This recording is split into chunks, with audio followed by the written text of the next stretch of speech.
کسی عالم نے کہہ ہی دیا ہے تو آپ اس طرح کر کے اس کا غلط مفہوم نہ لیں. کسی قاری صاحب نے, اور قاری صاحب کو شوق کوئی نہیں ہوتا پیسے اکٹھے کرنے کا, وہ تو کمیٹی والے کہتے ہیں نہ اکٹھے کیے تو چھٹی کرا دینی ہے, اس لیے وہ اکٹھے کر لیتے ہیں بیچارے کئی دفعہ اسپیکر کھول کے. تو اب وہ جو سن رہا ہے اس کا بھی پریشر بڑا ہوا ہے, کہتا ہے ساؤنڈ نہیں دیتا پہ بہن. تو بارک اللہ فی اہلک و مالک, اللہ تیرے اہل میں بھی برکت کرے, اللہ تیرے مال میں بھی. یعنی جب بھی تمہیں کوئی ہدیہ دے تو اس کے مال کے لیے بھی دعا کرو اور اس کی اولاد کے لیے بھی دعا کرو. یہ حضور نے ہمیں سکھایا ہے. قرض ایک صحابی پہ بڑا چڑھ گیا تو حضرت عبداللہ ابن مسعود سے کہنے لگے قرضہ بڑا چڑھ گیا. فرمانے لگے تمہیں وہ دعا نہ سکھاؤں جو ہمیں نبی پاک نے سکھائی ہے. فرمایا اگر تمہارے اوپر پہاڑ کے برابر بھی قرضہ ہوگا تو اللہ تمہارے قرضے کا بندوبست فرما دے گا. پر مسئلہ یہ ہے دعائیں یاد کرنی پڑتی ہیں اور پڑھنی پڑتی ہیں. یاد کرنی پڑتی ہیں اور ہم ہیں تعویذ پہ لگے ہوئے کہ کچھ لکھ کے دے دیں تاکہ باندھ لوں. دعا سکھائی نبی پاک نے, کیا فرمایا اللہم اکفنی بحلالک عن حرامک واغننی بفضلک عمن سواک. فرمایا یہ دعا مانگا کرو, اے اللہ مجھے کفایت کرنے والا رزق عطا فرما اور مجھے حرام سے بچا اور مجھے اپنے فضل کے ساتھ دوسروں سے بے نیاز کر دے. یعنی اس کا سادہ ترجمہ یہ ہے کہ اللہ بندوں کا محتاج نہ کر, مجھے اپنا محتاج. فرمایا یہ دعا پڑھو ادائے قرض کے لیے, ادائے قرض کے لیے یہ دعا پڑھو. اللہ تبارک و تعالی پہاڑ کے برابر بھی قرضہ ہوگا تو تمہیں اللہ اس سے نجات عطا کر دے گا. نبی پاک صلی اللہ تعالی علیہ وسلم نے ایک حدیث میں غصے کی دعا بھی بتائی ہے. ویسے میرے خیال میں لوگوں کو غصہ نہیں آتا, آج کل غصہ نہیں آتا, لوگوں میں تکبر آ گیا ہے. اپنے سے چھوٹے پہ غصہ آتا ہے, اپنے سے تگڑے پہ کیوں نہیں آتا. جس آدمی نے گلی پہ خیرات مانگنے والے پہ غصہ کیا وہ ایس ایچ او صاحب پہ کیوں نہیں کرتا. غصہ تو غصہ ہے نا, سب پہ ہونا چاہیے, لیکن بڑا سمجھدار غصہ ہے. غریب آدمی کو دیکھ کے غصہ آتا ہے, امیر آتا ہے تو غصہ نکل جاتا ہے. تو میں تو کہتا ہوں لوگوں کو غصہ, اگر تجھے غصہ آتا ہے تو مار دیوار کے ساتھ ٹکر تیرے غصے کی سمجھ آئے. یہ کس قسم کا غصہ ہے جو غریب پہ ہی ہاتھ اٹھا رہا ہے. تو خدا را خیال فرما, غریبوں کے حق میں بڑا غصہ, مجبوروں کے حق میں بڑا غصہ, ماتحتوں پر. اور اگر چودھری صاحب آ جائیں تو چودھری صاحب آ جائیں تو پھر بہانہ بنا لیتے, کہتے غصہ تو مینوں بڑا آیا سی, پھر میں کیا میرے گھر آیا ہے, پھر بہانہ بنا لیا. ایسے نہیں کرو. نبی پاک صلی اللہ علیہ وسلم نے دعا سکھائی بخاری میں, فرمایا جب غصہ آئے تو پڑھا کرو اعوذ باللہ من الشیطان. آتی ہے نا دعا ماشاءاللہ, اعوذ باللہ من الشیطان. جب غصہ آئے تو یہ والی دعا پڑھ لیا کرو. نبی پاک علیہ الصلوۃ والسلام نے ارشاد فرمایا کہ جب تمہارے بھائی کو چھینک آئے نا تو چھینک آنے والے کو کہنا چاہیے الحمدللہ. چھینک آئے اس نے کیا کہنا ہے, یاد ہو جائے گا کیا کہنا ہے, الحمدللہ. اور جو سنے اس نے کہنا یرحمک اللہ. کیا کہنا ہے, یرحمک اللہ, اللہ تجھ پہ رحم کرے. یہ پڑھنا ہے اس نے. حضرت عبداللہ بن مبارک رحمۃ اللہ تعالی علیہ نا دریا کے کنارے کھڑے تھے,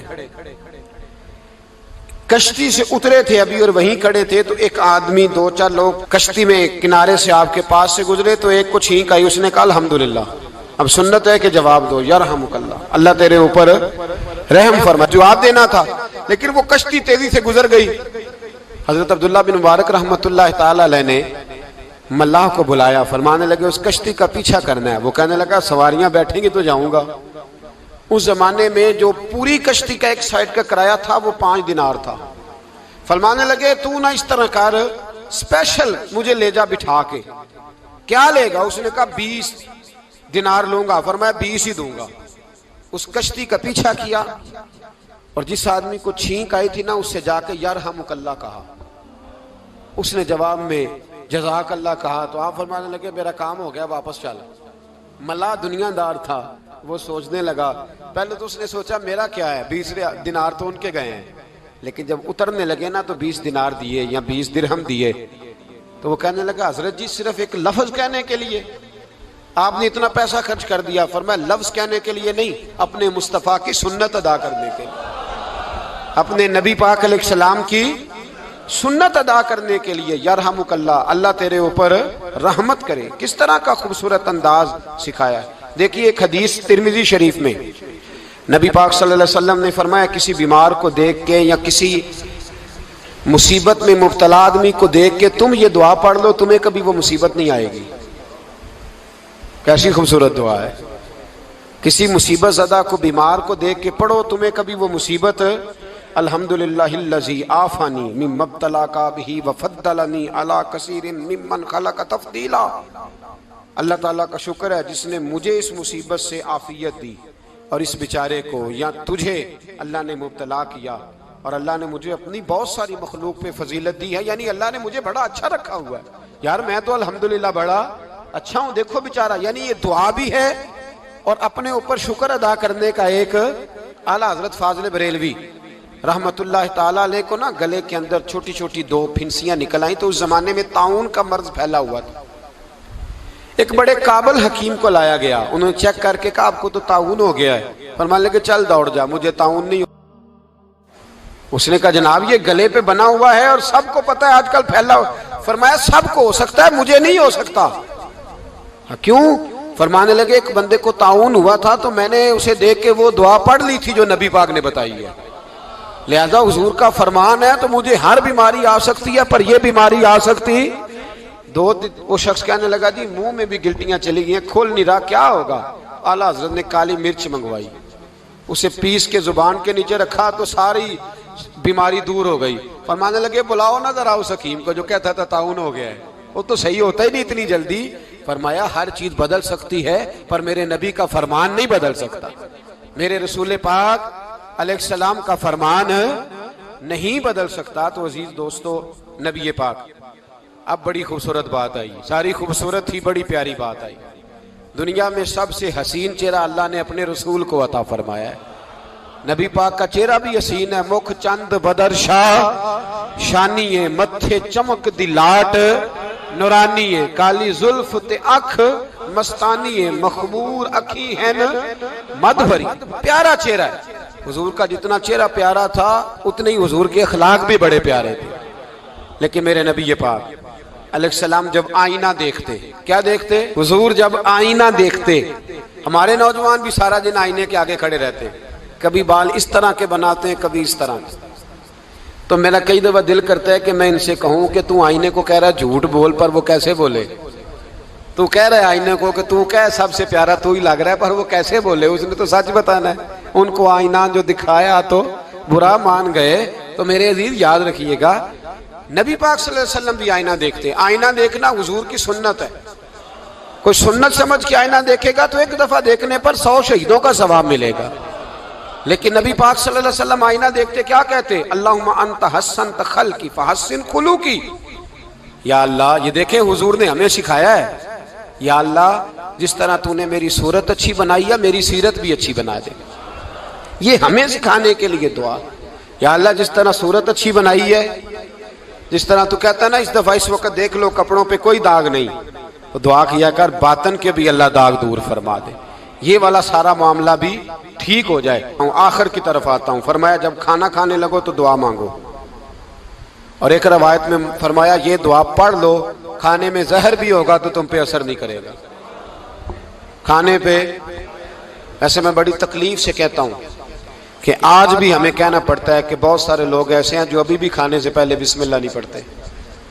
یار بڑے افسوس کی بات نہیں، بڑے افسوس کی۔ حضور نے دعا سکھائی، میں یہ دعا پڑھو گے تو زہر بھی ہوگا تو اثر نہیں کرے گا۔ بسم اللہ الذی لا یضر مع اسمہ شیء فی الارض ولا فی السماء یا حی یا قیوم، جس کی برکت سے زمین و آسمان میں کوئی چیز بھی نقصان نہیں دیتی، اور اے اللہ اے ہمیشہ زندہ رہنے والے اور قائم رہنے والے۔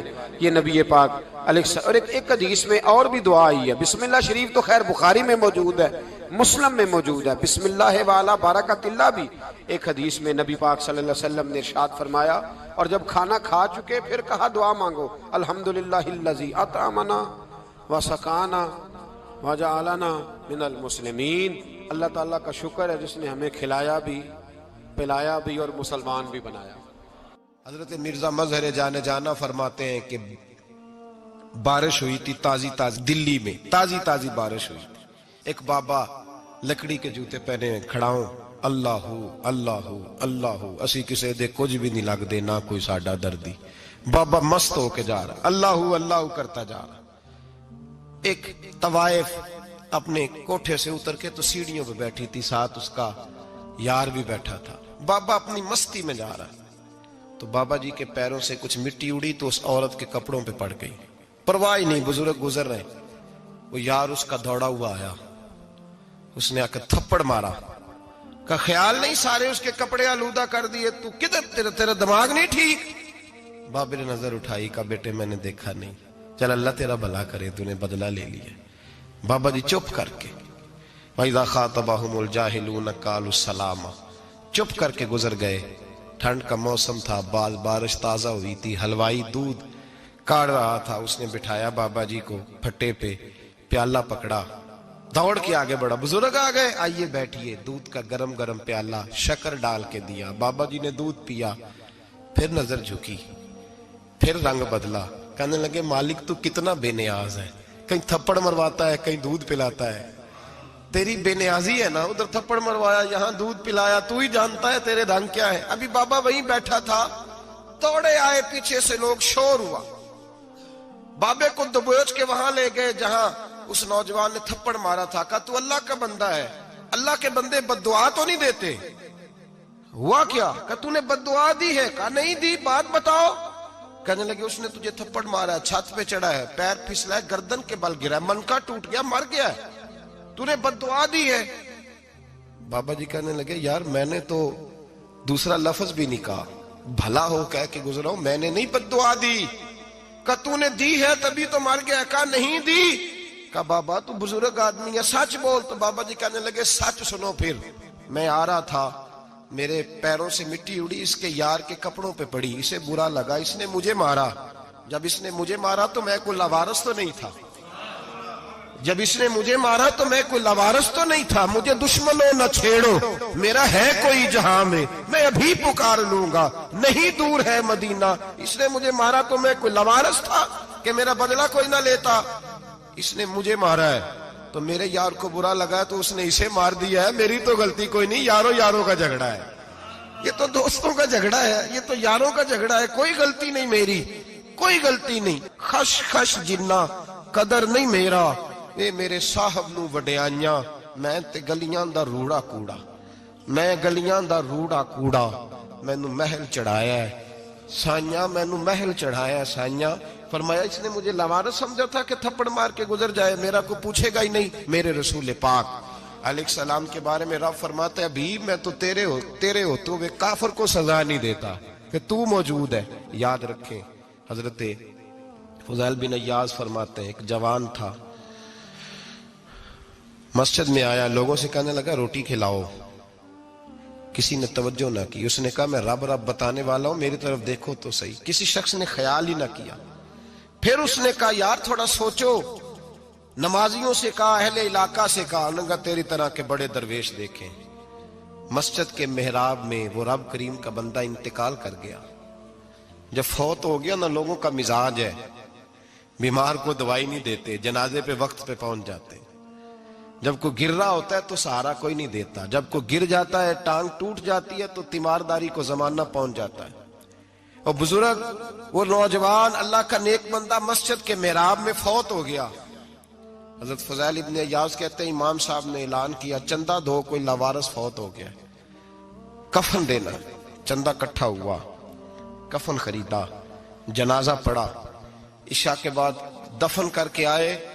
فجر کی نماز کے لیے جب امام اور مؤذن مسجد میں آئے تو چیخیں مارنے لگے، تڑپنے لگے.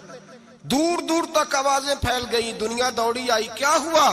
کہنے لگے وہ جو تم نے کفن پہنایا تھا وہ یہاں پڑا ہوا ہے، اور دیکھو کفن پہ تحریر لکھی ہے. تحریر کیا ہے؟ عرش کے مالک نے فرمایا میرے دوست نے روٹی مانگی، تم نے دی نہیں.